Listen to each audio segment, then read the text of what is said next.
केंद्र पुरस्कृत प्रधानमंत्री मत्स्य संपदा योजना।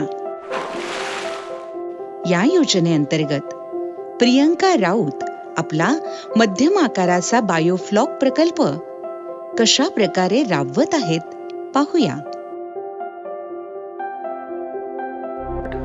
नमस्कार, मी प्रियंका हेमंत राऊत। आमचा प्रकल्प बायोफ्लॉक प्रणालीवरती आधारित असून शासनाने आम्हाला 25 टाक्यांसाठी मंजुरी दिलेली आहे।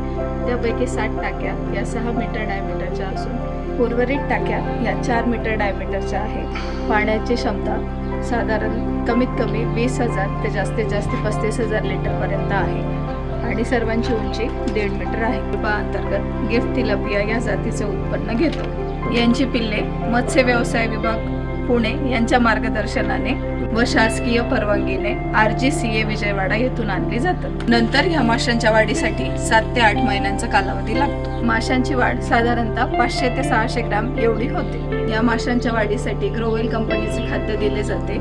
या खाद्यामुळे माशांची वाढ चांगल्या पद्धतीने होते। आम्ही तांबोळी ॲक्वाकल्चर यांच्याकडनं खाद्य खरेदी करतो। या प्रकल्पाअंतर्गत तिलापिया जातीचे 12 ते 13,000 सील खरेदी केले जातात। एका टाकीमध्ये 500 ते 600 पिल्लं वाढवली जातात। 1 ते 2 महिन्यानंतर या सर्व पिल्लांना यामुळे माशांची वाढ समसमान होण्यास मदत होते। अशा प्रकारे 4 ते 4.5 टन उत्पन्न घेतले जाते। या प्रकल्पामुळे 3 जणांना रोजगार उपलब्ध झालेला आहे आणि आम्हालाही चांगल्या प्रकारे उत्पन्नाचे साधन निर्माण झालेले आहे। प्रधानमंत्री मत्स्य संपदा योजनेअंतर्गत आम्हाला केंद्र सरकारतर्फे 7.5 लाख आणि राज्य सरकारतर्फे 7.5 लाख असे अनुदान मंजूर झालेले आहे। सहाय्यक आयुक्त मत्स्य व्यवसाय कार्यालय पुणे विभाग यांच्याकडून आम्हाला वेळोवेळी सहकार्य लाभलेले आहे। किरण वाघमारे सर आमच्या विभागाचे AFDO यांनी वेळोवेळी मार्गदर्शन केले।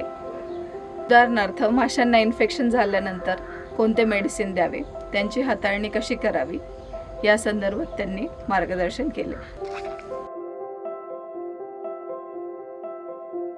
नमस्कार, माझं नाव हेमंत विष्णू राऊत। मी या प्रोजेक्टचा प्रोजेक्ट मॅनेजर म्हणून काम करतो आणि या ठिकाणी ही जी प्रणाली याच्यावर आधारित आहे बायोफ्लॉक, तर अशी जी 1000 लिटरची टाकी आहे, तर याच्यामध्ये आम्ही पहिला फ्लॉक तयार करतो। तो 8 दिवस तयार होतो। म्हणजे अमोनियाचा अमोनियम, अमोनियमचा नायट्रेट, नायट्रेटचा नायट्राईट आणि ज्यावेळी त्याचं कन्व्हर्जन होतं त्यावेळी फ्लॉक तयार होतो। तो फ्लॉक डेव्हलप झाल्यानंतर तो आम्ही हळूहळू टाकीमध्ये इन्सर्ट करतो आणि म्हणून याला बायोफ्लॉक प्रोजेक्ट असं म्हणतात। वेळोवेळी आम्ही टाक्या साफ करतो।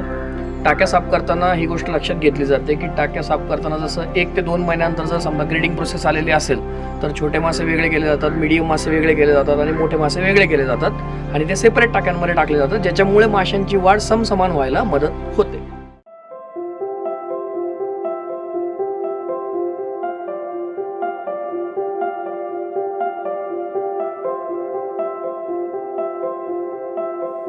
प्रधानमंत्री मत्स्य संपदा योजनेमुळे मत्स्य व्यवसाय भरभराटीस येत आहे।